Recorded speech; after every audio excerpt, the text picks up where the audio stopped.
سلام به شما معلمان عزیز. هممون اون روز رو تجربه کردیم مگه نه؟ روزی که وارد کلاس میشیم و انگار یه وزنه سنگین تو هوا آویزونه. امروز میخوایم درباره یکی از سخت‌ترین روزهای کاری یک معلم حرف بزنیم. مدیریت کلاس درست فردای یک اتفاق بد، یا به قول خودمون روز بعد از طوفان. این جمله وای چقدر دقیق حس اون روز رو میگه. احساس میکنید روی یک انبار باروت راه میرید. کوچکترین حرف یا حرکت اشتباه میتونه همه چیز رو منفجر کنه. و شما به عنوان معلم درست وسط این میدون مین ایستادید. خب، بیایید مثل یک پزشک عمل کنیم. اولین قدم همیشه شناسایی علائمه. قبل از اینکه هر کاری بکنیم، باید دقیقاً بفهمیم که فضای کلاس تو روز بعد از طوفان چه شکلیه.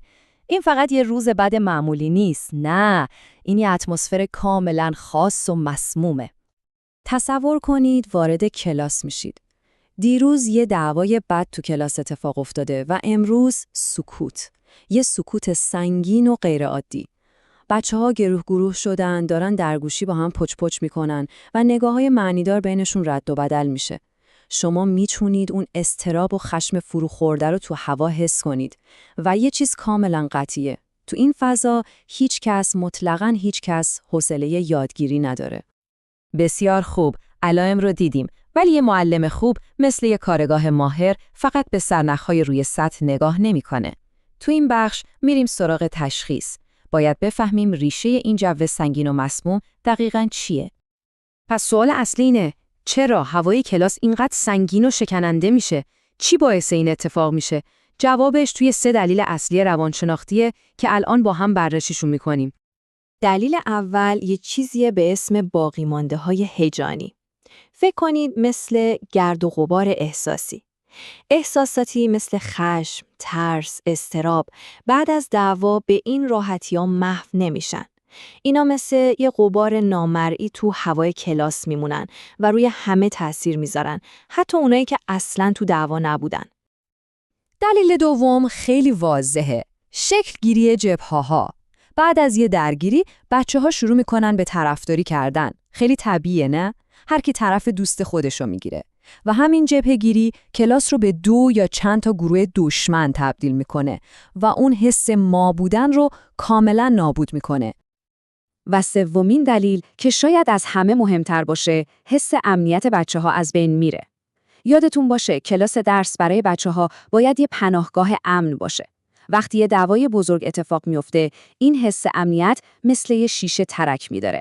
بچه‌ها همش نگرانن که نکنه دوباره اون اتفاق تکرار بشه و برای همین تو حالت دفاعی و آماده باش قرار می‌گیرن. خب، ریشه ها رو پیدا کردیم. حالا میرسیم به قسمت ترسناک ماجرا. پیشاگهی. یعنی اگه کاری نکنیم، اگه این فضای مسموم رو به حال خودش رها کنیم، چه آینده تاریکی در انتظار کلاس ماست؟ نتیجه ها واقعا جدیه. اول از همه یادگیری. کلاً تعطیل میشه. مغزی که نگرانه نمیتونه چیزی یاد بگیره. دوم، خطر دعواهای بعدی خیلی بالا میره، چون اون تنش‌های حل نشده مثل آتیش زیر خاکستر منتظر یه جرقه هستن. و بدتر از همه، روابط بین بچه‌ها آسیب جدی و طولانی مدت میبینه. خوب، تا اینجا همش از مشکل گفتیم. اما خبر خوب اینه که یه نسخه درمانی هم وجود داره. لازم نیست فقط بشینیم و نگاه کنیم. حالا که مشکل رو تشخیص دادیم، وقتشه که جعبه ابزار معلم شفابخش رو باز کنیم و با 3 تا راهکار عملی این هوای مسموم رو پاکسازی کنیم. این نقشه راه 3 مرحله ماست. اول واقعیت رو قبول می‌کنیم، بعد یه گفتگوی درست راه می‌اندازیم و در نهایت با یک کار گروهی دوباره همه رو به هم وصل می‌کنیم. بریم که این 3 گام رو با هم باز کنیم. گام اول، اذعان به واقعیت. میدونید یعنی چی؟ یعنی اصلاً و ابداً وانمود نکنید که هیچی نشده. این بزرگترین اشتباهه. به جاش خیلی آروم به بچه‌ها بگید: بچه‌ها، میدونم اتفاق دیروز هممون رو ناراحت کرده. همین یه جمله ساده به بچه‌ها نشون میده که شما حالشون رو میفهمید و به احساساتشون احترام میذارید. این کار یخ فضا رو میشکنه.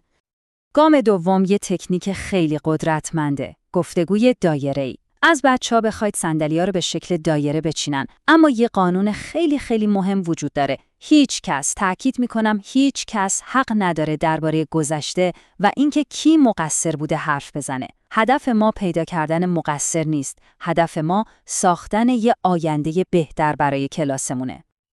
و شما فقط و فقط همین یه سوالو میپرسید. این سوال جادوییه، چون تمرکز بچه‌ها رو از انتقام و سرزنش میبره روی مسئولیت پذیری و ترمیم. هر دانش آموز باید به یه کار کوچیک و مثبت فکر کنه که میتونه برای بهتر شدن کلاس انجام بده. و بالاخره گام سوم، بعد از حرف زدن، وقت عمله. یه فعالیت گروهی که بچه‌ها رو دوباره به هم وصل کنه. مهم اینه که کلامی نباشه.